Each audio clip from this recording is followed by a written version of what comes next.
มาพี่น้องตอนนี้ก็อยู่เพื่อนแม่ยิวหอมเนาะพี่น้องเนาะตอนนี้เป็นเวลาประมาณ6 โมงกว่าๆพี่น้องเพิ่งจะมาเพื่อนแม่ยิวหอมเพราะว่ามาเพื่อนเจ้าของเนาะประมาณ4 โมงกว่าๆเนาะพี่น้องตอนนี้ก็นี่อยู่เพื่อนแม่ยิวหอมแล้วเอาทุเรียนมาสู่แม่ยิวหอมกินพี่น้องแม่ยิวหอมสบายดีแน่บายดีดีใจบ่ได้กินทุเรียนดีใจคนน้อยอ่างขนมนี่ขนมโอเคลูกโอเคอันลูกสาวเพิ่นซื้อทุเรียนมาให้แม่ยายหอมกินพี่น้องเพิ่นฝากเงินมาซื้อทุเรียนมาให้แม่ยายหอมแล้วก็ให้น้องๆให้ครอบครัวกินเนาะพี่น้องนั่นก็คือเจ้คนสวยของเฮานั่นเองเนาะพี่น้องและตอนนี้ก็ทางบ่ดอนกำลังลงมือปอกเนาะพี่น้องเนาะปอกทุเรียนมาเบิ่งว่าบ่ดอนสิปอกทุเรียนเป็นอยู่บ่ปอกขาลุงเพิ่นพี่น้องมาว้าวทุเรียนไทยเด้อพี่น้องจ๋าหมอนทองเลยนี่ของไทยเด้อนี่ทุเรียนไทยเด้นี่ของไทยนะจ๊ะหน่วยน้อยนี่พี่น้องโอ้ยหอมห้อยๆน้อยๆแต่ว่าหน้าใหญ่ของไทยเนื้อลายสวัสดีค่ะสวัสดีค่ะสวัสดีค่ะเอาคุณน้อยสวัสดีค่ะคุณน้อยขนมอันนี้นมสวัสดีค่ะสวัสดีค่ะหมอนทองนี่ไม่ว่าในน้อยพี่น้องที่เนื้อลายนะเนื้อลายในน้อยค่ะเนาะไอ้น้อยเดียวจะเนื้อลายนี่แต่ละบัวนี่เห็นบ่นี่เนาะนี่บ่นี่บัวใหญ่เห็นบ่นี่แต่เนื้อไอ้ในมีแค่นี้10 บาทที่ในเห็นบ้างนะเนี่ยในน้อยหนึ่งในมีแค่นี้อันนี้คือเนื้อล้วนๆเลยสมราคาเลยเนาะพี่น้องอะไรแบบโลละ95โล95,000แต่เป็นเงินไทยก็ประมาณ100 กว่าบาทไม่เอาได้กว่าบาทนะประมาณ100 กว่าบาทแคตตี้เนี่ยตั้งใจอยากกินทุเรียนได้กินสมใจเหรอขอบใจป้านางนำเด้อขอบใจป้านางป้านางเนี่ยดิขอบใจป้าขอบใจป้านางด้วยว่าได้เห็นป้านางหาเงินได้หลายๆว่าสิได้ลูกกะติได้เบ้าน้ำป้านไหมกะติว่าติป้านางหาเงินได้หลายๆเด้อใจยังโอเคนี่จังมันนี่กะติเว้าเป็นเลยเอมี่ได้แล้ว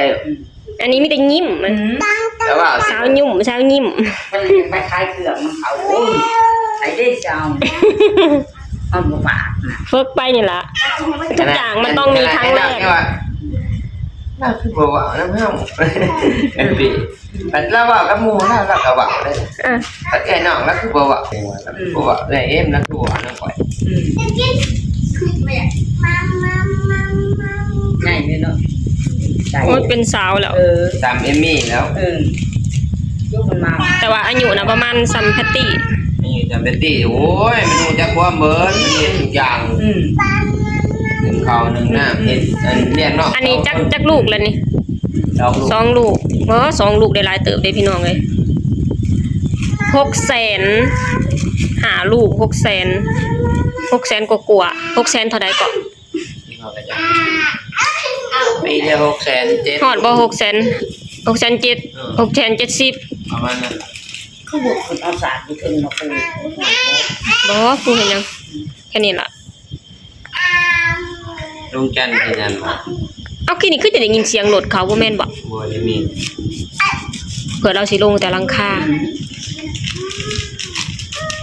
นี่น้องเคยปอกถาลุงเนาะพี่น้องทางลุงน่ะยังงันจอดหลังคาอยู่เทิงบ่เสื่อมหลังคาอยู่เทิงบ่วันนี้น้องเคยก็เลยมาปอกก่อนเพราะว่ามีทางสิไปต่อนะสิไปไสต่อดอนปลาไหลไปกินตาเลือดเป็ดพี่น้องเพราะว่าทางลุงเพิ่นบอกว่าไปกินตาเลือดเป็ดทำกันมื้ออื่นเพิ่นก็จะกลับแล้วเนาะลุงไก่คนที่เพิ่นมาส่งอะล่ะพี่น้องจ้า อีหล่าดึงขึ้นในตู้ค่ะอย่าเผาเฮ็ดลูก เจ้ากินเบิดในหนึ่งลูกจ๋า แซ่บไม่ใส่กระเป๋ามันใส่ เบิ่งนี่ อย่างนี้ เว้ยอุ้ย ตาสะออนพี่น้องเอ้ยสมราคาแหละเนาะ แม่นเพราะว่าทีแรกเขามีชื่อของไทยชื่อของลาวแต่ว่าของลาวราคาโลละ40กับโลละ50เนาะแต่ว่ามันจะมีแบบว่าของไทยที่นำเข้านะก็เลยเลือกของไทยก่อนว่าของลาวเขาก็แซ่บอยู่แต่ว่าของไทยเขาก็เคยกินเขาได้แล้วไหมนะ ของเรา ไทยมันสิ ของเราก็แซ่บคือ ขอ กั ง น ลาวก็แซ่บแต่ว่าของไทยนี่ในมันสิน้อยกว่าของลาวแต่ว่าทุเรียนลาวก็แซ่บอยู่เด้อ บ่ตัวที่ลุงลิกซื้อมาให้สู่เฮากินกับของลาวแม่นบ่ แม่นของลาวก็แซ่บ กันในก็คือกันกับของไทยนี่แหละ แต่ว่ารสชาติคือกันอยู่เนาะแต่ว่าร สชาติก็คล้ายๆคือกันเท่าแต่ว่าอันทางอันเอื้อยเพิ่นฝากเงินมาให้อยู่ไทยสตุกก็คิดว่าอันเพิ่นอยากอันให้อัน กินของ ทางอันพ่อแม่กินของไทยน้องสตุกเลยเอาแต่ของไทย ของลาวทำไมไม่ใหญ่ช่อง บัดนี้พัดพอมาฮอดเฮือนพัดเอ้าอันทางเอื้อยว่าคือเอาของลาวมาแน่ว่าซั่นจะได้มากินเทียบกันว่าอันใดแซ่บกว่ากันเพราะว่าอันทางเอื้อยเพิ่นก็บ่เคยกินอันของลาวอะนะพี่น้องเพิ่นบ่เคยกินทุเรียนลาวเคยกินแต่ทุเรียนไทยสตุกก็บ่ฮู้เนาะก็เลยว่าเอาของไทยมาเบิดเลย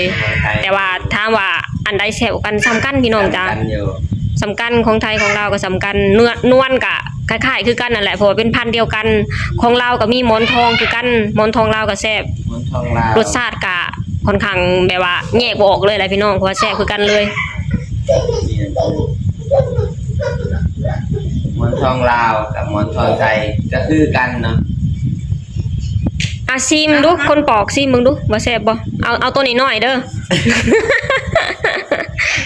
ยอดสาเหตุ มันสิเบิด โอกาสคือ ให้คนซิมให้คนนั้นปอกซิมก่อน พออ่านลุงดิ๊กแล้วบอกเก่งดิ โอ้ยเราไงเอาเลย อันนี้เป็นบัวอันนี้เป็นบัวน้อยนี่เอาตัวน้อยๆนะดีปะ นั่นล่ะ อ่ะเราซีมึงนะนี่เด้อเนี่ย อ่ะซิมก่อนป้าก่อนลุง เย้ เนี่ย หันโบตรง แซ่บซื้อให้เรา2หน่วย แบบน้อง ซื้อมากก็แจกยายไอ้น้องดอกทั้งนั้น ให้ป้าเล่นให้ยาเล่นในหน่วยหนึงให้เพิ่นหน่วยหนึงย่อยตอนนี้ก็ถาทางป้าทางลุงเพิ่นน่ะตอนนี้น่าสิกำลังโอ้ยลงแต่หลังคา เสียงก็มีแต่เด็กน้อยเด้อพี่น้องก็เสียงก็แซวๆนะเด็กน้อยมาเจอกันนะพี่น้อง แม่เดียวแบบ ละขอแน่อ่ะถาป้ากับลุงมาก่อนมาเนี่ย กินเลยไปเลยปะ ได้เอาอันกะมันไปใส่ขอบไก่ไหลให้ โอกาสไม่ได้เอาไก่ให้หลายอ่ะ เขาว่าเอาใส่แล้วให้มันบ่มีเขาว่า ให้ตายเบิด ให้ไม่ใหญ่นำ มันเป็นไงนะเดี๋ยวกะไปใส่ข้อไก่ พอกินมันแห้งให้มันหมักว่ะ ให้ตายเบิดเลยลุงนิกว่าให้ตายเบิดเอาไปใส่รถมีให้มีมัดเอาไปใส่รถตายไปเลยให้ นี่ อันนี้คือความหูใหม่ๆเด้อพี่น้องเขาเจ้าบอกว่าทางลุงสตุกบอกว่าเอาอันกาบทุเรียนเนี่ยไปใส่คอไก่แล้วหั่งว่าซั่นให้มันสิบ่มีเนาะพี่น้องเพราะว่าตอนนี้นะให้อยู่คอไก่เฮาน่ะหลายมันแม่นความจริงบ่พี่น้องมีไผเคยบ่มีไผเคยเห็นแบบนี้บ่ว่าให้มันตายอะลีหรือบ่ ว่ามีประสบการณ์อยู่แล้ว เฮาก็อยากพังหลายๆอันคนเว้ากันเด้พอแล้วอยากชิมอีกได้เอาเมียน บัดนี้ซิมอีกบัดนี้เขาสิแนมหน้าเจ้าบ่คือเก่าแล้วได้บัดนี้ สาวแน่ ใช่ นี่ทางลูกสาวกัน แน่กระทงว่ะ อันนี้แหละหมอเมารถนะพี่น้องหมู่อยากไปเที่ยวก็บ่ได้ไปเที่ยวน้ำเพิ่นนี่แหละ เพิ่นแหละ ไปปากซองนะได้ไปเที่ยวแค่อันสวนเป็ดแล้วก็ไปอันตัดเยื่องวันต่อมาพากันวางแผนกันไปว่าสิไปตัดอีหยังเขาว่านะที่มีสลิงนะ ตัดพัน ตัดท่านว่าซั่นบาดนี้ค่ะทางแม่ใหญ่ก็ไข่ทางร้านก็ห้า ก็เลยบ่ได้พากันไปไสเลยบัดนี้ ย่าร้านย่าร้านได้ปะ ได้แต่นั่งเบิ่งหน้ากันเขาเมาในเฮือนนั่นแหละ บ่ดอนเพิ่นก็เลยไปขายผักน้ำมันอ้ายเพิ่นมื้อน่ะแล้วก็บ่ได้ไปไสเลยพี่น้องเอ้ยทั้งแม่ใหญ่นางถากินทุเรียนให้แม่ใหญ่กินน้ำแน่ให้แม่ใหญ่ชิมแน่ แม่ชิมมา บัวเนาะอ่ะแม่ใหญ่ชิม กินแล้วหมดกระเพาะนะ นะขนาดเขายังบ่ให้กินหลายยังเป็นหอนในอ่ะชิมเบิ่ง กินเบียร์ผู้ข่อยก็ไปกินเด้ผู้ข่อยอยาก แซ่บบ่แซ่บลูกสาวก็ย่านแต่แม่บ่ได้กินพี่น้องเอ้ยฝากเงินมาซื้อทุเรียนให้ เลี้ยงกาเดี๋ยวเอาเงินแม่ไปซื้อทุเรียน ตอนไหนอ้าววันเดือนหลังดิ ก็ชื่อเด้ชื่อเพิ่นเด้ไอ้เจ้าหาทุกคนบ้างแต่ติเจ้าแม่ก็พอเจ้าดู ตะกี้เธอตุ๊กเว้าก็บ่ดอนอยู่เด้มือไปนะว่าบัดเฮาเมื่อนี่มันซื้อทุเรียนเมื่อนฝากกันเขาได้เนาะว่าซั่น ตลาดไม่ใหญ่ บัดนี้ทางเจใหญ่เพิ่นโทรมาว่าเดี๋ยวสิฝากเงินซื้อทุเรียนให้ก็เลยโอเค โอเคไปก่อนเลย โอเคเลยนะแต่ว่าเธอตุ๊กซื้อตั้งใจว่าจะซื้อมาให้มาฝากประมาณ2ลูกเพราะว่างบก็มีบ่ค่อยหลายเนาะพี่น้องบัดนี้ทางเจเพิ่นในแบบว่าทางเจเพิ่นอีหยังนับหนุนบ่หรือว่านั่นใด โดย สนับสนุนโดยเจ้คนสวยเจนางพี่น้องจ้านี่เฮาก็เลยได้กินพี่น้อง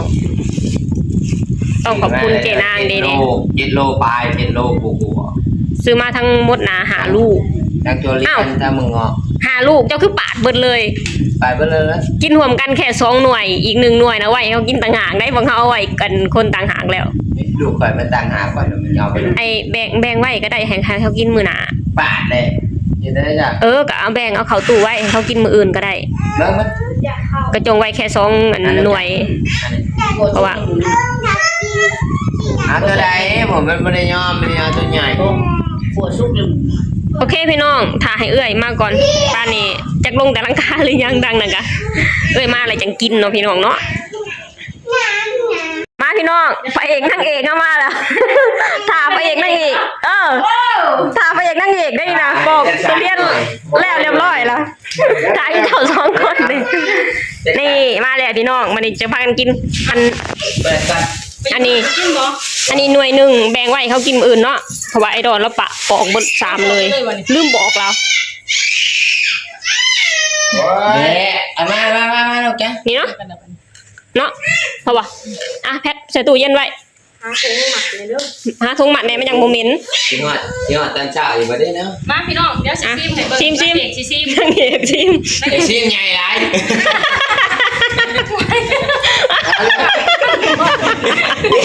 ี่ยก็แล้วชิมตัวใหญ่ไม่เอาอยู่ชิมใหญ่หลายชิม พี่น้องเลยนี่ ก็อยากอะไรพี่น้องชิมไอ้ป้าชิมนะมาเดินกินเบียร์แล้ว ใช่ปะ มาเดินมาร สชาติที่ไม่ได้กินตั้งนานวะ เป็นยังไง ปีหนึ่งเลยน้องไปกิน แมน เป็นไงชิมเฟกชิมใหญ่หลายเนี่ย นี่เอาตัวนี้ก่อนนี่ยัง หาโตเป็นตาแสบเนาะ มาเดินกินเบียร์อะไรพี่น้องว่าหยอกลุงนี่เถอะ จากที่คนจากที่คนมักทุเรียนอยู่แต่ว่ากินเบียร์มาแล้วเนาะ บอจากที่คนเบาเป็นอยู่แล้วนะพอกินเหล้าเลยว่าบุยุทธ์พี่น้องเลย บ่กล้ากินเลยเรื่อง เอาแล้ว ใหญ่แซ่บปะ ใช่บอ นั่นของฝากมันก็แสบไปแล้ว เอ้าพ่อใหญ่ไปใส่ แหน่มาก หรอจงไว้ให้เราก็ได้มากิน ก็เลยตัวพยานนี่เนาะ มันมาได้ไหมลูก กินเลยไหม เอามาอีกนะ จับ ลูกแจ๊มาได้ไหม ยังก็ เอาถ้วยมาอีกแน่เอาคนละบัวกันแล้ว แบบบอกคนน้อง ตัวใหญ่ให้ จะไม่ใหญ่ ไม่ใหญ่หอมบัวรักยาเลยนะ กินไปหน่อยเดียวเองกินอีก มันหอมพอกินกระดาษเลย เอาตัวหน่อยป่ะสะถูก กระดาษเลย โกยอุตส่าห์เอามาตั้งวาอันอยู่ปากซองไว้ได้นี่มาเถอะมาผมหา กิน เอามากินลูกนี่ล่ะเช้าตัวใดลูกมาน านๆได้กินครั้งนะแม่กินไหน มันหอม แบตตี้เอาตัวใดเอาละ กินแล้วหอม หอนบ่ แม่จุกเอาตัวใด ข่อยเอาตัวใดก็ได้ เอาไว้ให้บ่ใหญ่แล้ว ไปแล้ว โอเคอันนี้กล้องอีแม่ก็ได้ ข้อ ที่เหลื แล้ อ ว เป็นของข่อย ข่อยกินหมดหลายแล้วข่อย เป็ดหมูดิเอาตัวใดดิมาเอาเร็วเร็ว มา น้อง พี่น้ น้ อ อง ง เบา มาพี่น้อง น้องยิ้มแล้ว อืมแซ่บ นั่ง พี่น้อง ที่ เล ไม่ ย แบบเซ่นั่งเถอะเบียงเลย อันสลาเพิ่นอยากกินอยากลองของลาวอยากลองกินทุเรียนของลาวเพิ่นเบิดกินซ้ำพี่น้องแต่ว่าชาวตุ้งได้กินแล้วอยู่ปากเซ่แซ่บคือกันพี่น้อง ไปกินที่นั่นไปไหนแล้วของเราแล้ว รสชาติคือกันเลย ย่างหมูเดือมัน คน เดียว ใหญ่คนเจ้าอืมแบบ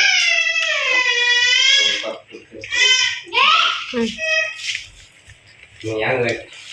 ให้อีกวันหนึง ครับ ให้อีกวันละให้อีกวันจะไปนั่นพอวันหนึงไปน้องแห้งไว้เอ็มมี่ นะพี่น้องกินแล้วบัดนี้พากันแย่งง่ายเลย คนใหญ่เปลี่ยนอันใหญ่เลย ใช่บ่แม่ใหญ่หอม ดับเบิล ใช่เหรอ ใส่เสื้อไหมไม่ล่ะลูก ใส่วะ เอาเปิดยังเหี้ย เอาอีดิไม่เอามงผมมาดิ เอาไปเปลี่ยนไหมโอเคพี่น้องมันก็จะพากันแย่งง่ายแล้ว จะส่ง ไปบัดนอนบ่ไหลพี่น้องจ้ะไปกินต้มเป็ดแซ่บทุเรียนกันพี่น้องเลยบ๊ายบาย ไปกัน